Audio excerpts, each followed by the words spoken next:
DYAM Tunku Mahkota Ismail, pemangku Sultan Johor mengusik bek tengah KL City FC, Giancarlo Garifuoco tentang rekod tanpa kalah pasukan Lembah Klang itu. KL City kekal tanpa kalah dalam 5 perlawanan apabila meraih kemenangan 3-2 ke atas Kedah Darul Aman FC, KDA FC.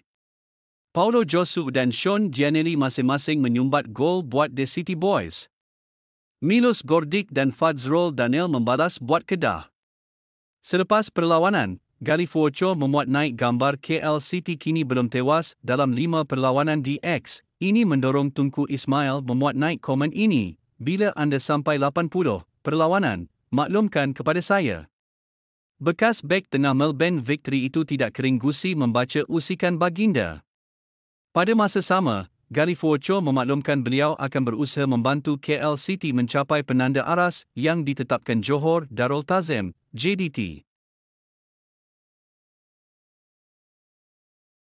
Pemilik kelab Johor Darul Tazim, JDT, DYAM Tunku Ismail, pemangku Sultan Johor mahu peminat bola sepak Harimau Malaya terus kekal bertenang dan bersabar. Terdahulu, para peminat bola sepak tempatan dikejutkan dengan berita Ferdi Druwich F yang memaklumkan bahawa tidak mengetahui memiliki pertalian darah dengan Malaysia melalui nenek beliau. Maklum balas ini mengejutkan ramai pihak meski sebelum ini nama bekas penyerang PEC Zwolle ini antara yang dicanang bakal sertai Harimau Malaya apabila proses dokumentasi telah selesai. Menerusi satu hantaran di laman Instagram, baginda sempat memberi gambaran bagaimana gerak kerja di negeri Johor yang tidak memerlukan harapan berterusan namun menjadi realiti. Di Johor atau cara Johor, kita buat kerja tanpa perlu bising-bising, berlebih-lebihan, memberikan harapan palsu, dan akhirnya tiada apa-apa, tulis Tunku Ismail. Pemain sayap Sabah, Sadil Ramdhani meluahkan rasa tidak puas hati beliau terhadap mutu pengadilan ketika aksi Liga Super bertemu Terengganu pada Jumaat.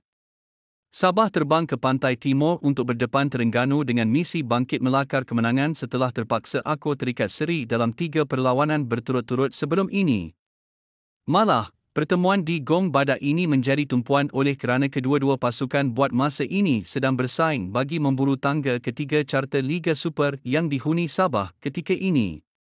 Permulaan positif buat Sabah apabila Stuart Wilkin meledak jaringan pendahuluan seawal minit ke-20 sebelum Ismail Akinadir menanduk gol penyamaan untuk Terengganu lega seketika.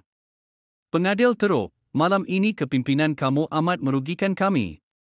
Sepatutnya 3 mata itu milik kami, Sabah, kata Sadil dalam catatan di Instastory. Bintang Selangor FC, Faisal Halim menzahirkan penghargaan buat kesemua pihak setelah membawa The Red Giants layak ke Asia musim hadapan. Selangor turun dalam aksi tertunda Liga Super di Stadium MBPJ pada Sabtu dengan misi besar memperoleh 3 mata sekaligus mengesahkan tempat di kedudukan yang kedua. Menurut Faisal, hat-trick pada malam tersebut dihadiahkan buat semua penyokong-penyokong Selangor selain turut sempat mengucapkan terima kasih untuk rakan sepasukan dan pihak pengurusan kelab. Hai Assalamualaikum semua, terima kasih kepada peminat dan rakyat Selangor, 3 gol malam ini untuk anda semua, ujar Faisal Halim. Tinjauan di ruangan komen menyaksikan penyokong setia bola sepak tempatan khususnya pasukan Selangor begitu terharu melihat kebangkitan Faisal Halim yang dah kembali menemui rentak. Untuk rekod, ini adalah jaringan pertama untuk Faisal Halim pada musim ini setelah berjuang hebat bagi kembali bangkit.